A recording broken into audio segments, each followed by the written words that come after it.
This is a synthesis of the old alchemical way of looking at things. So they're borrowed from the old days, 500 years ago. This is a passive kinetic sculpture called the Veridoscope, and it is supposed to be a metaphor of the structure of the unconscious. A metaphor that I created for some family members who were trying to understand what was wrong with Mark, what's going on with Mark. Because I was becoming much more aware of the Virido and of its influence and its direction. And my family is very conservative, very cut and dried, concretized, and these things were a little off the wall for Mark. So I wanted to come up with a metaphor in which I could explain what was going on. And so the idea of this was, when you look through the eyepiece, you have to close one eye, and you look with one eye through this, and what you'll see is what looks like a target in concentric rings. And the smallest thing in there is the green sphere at the end, and the biggest thing is this little black part. So the black part is the negretto, which to us, to the ego, is the biggest thing. And this, by the way, negretto, albedo, rubedo, and virido. Yeah. So the different levels of the unconscious. And the green is the virido. The Virido, which is my alchemical, modern alchemy name for basically the unconscious. Which is much bigger, but and further away, but from the perspective of one eye looking through negretto, it's all flattened and small. And I said, now when you step away from the eyepiece and you open your other eye, now you see the relationships, and now everything becomes clear, particularly how small the negretto is in comparison to the virido. And I showed this to my friend, and I think they understood it. But I think part of the takeaway was, yeah, he's really gone off. No, I was going to ask a question, but I didn't want to interrupt you. Yeah, no, go ahead. Why is the burrito in a ball form, sphere form?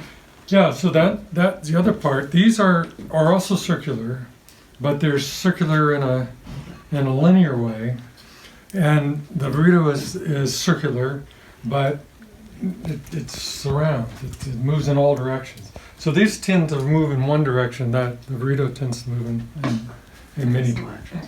And that was the part Bob felt had the kinetic aspect, was this multi-directional kind of focal point, and then the linear going into it. At least that's how I Yeah, and I when you look through it, to me, there is a dynamic quality that seems to move. Whether or not it does or not, I think it's kinetic. I get, when I look through the Veridoscope, I feel movement.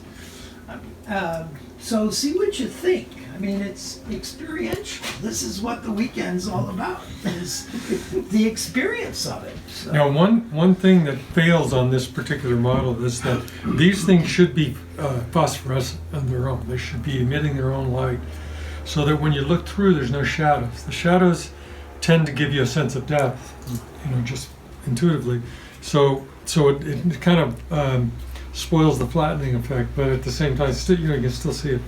But if these were glowing, all of these were glowing when you put your eye in there, you know, light source and all these things, but you would still have this big outside ring and then smaller inside ring. And what's so exciting to me is what Mark talked about, which is the negretto. The negretto, from our perspective, is all-inclusive. It's everything we Everything see, there is, yes. everything we feel, think, imagine. Is there a ratio between the distances between those structures? Well, there is, but it's not anything I planned. So the way this works is I set my eyepiece down and I slid this one until the edge of this rim intersected the edge of this rim visually from that one perspective. So it's closer. And then the edge of this rim overlays the edge of this rim. And so now, but what's happening is there's a lens effect, because the lens that's in there is curving the light in a certain way, and so you're getting this little wider and then widest. I had to do it by feel. I couldn't calculate it. The ball is just the size of this opening, so it's at the back end as far as I can go. So we need to take a look. Yes. So now you just take a look.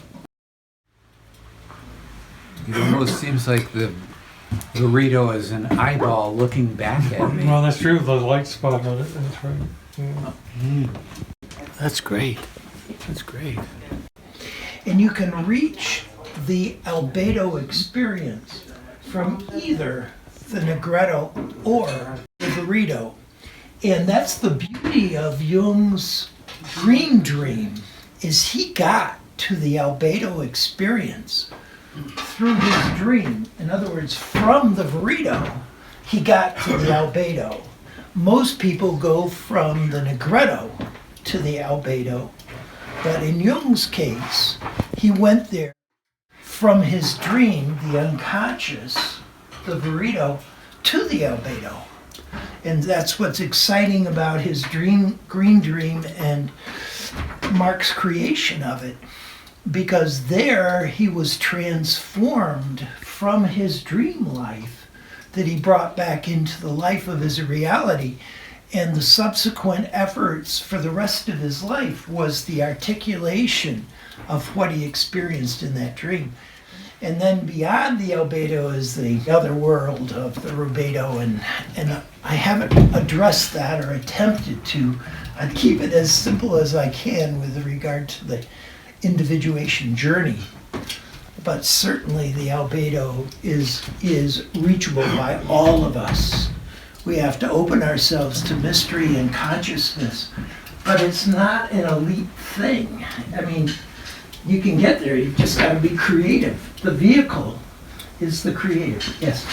Where does the gold from the alchemical step that Jung talks about, how does that fit in with the overall picture? Excuse me, when you start in the Negretto and you ascend to the albedo, where the gold is realized, then the return to everyday living, the Negretto, is a result of the transformation that's occurred in the albedo experience. That's how I would describe the gold that Jung talks about. But when you come up for the first time, it's like, what are these guys doing? This is kind of... Well, this is modern alchemy. Yeah. We're not doing the old stuff. This could be like life after death. You know, when conceivably, if there is a consciousness after death, you could then look at life as the Negretto and say, oh, geez, that's so small. When in reality, there's the albedo and the rubedo. To me, that just takes us into a nice mystery.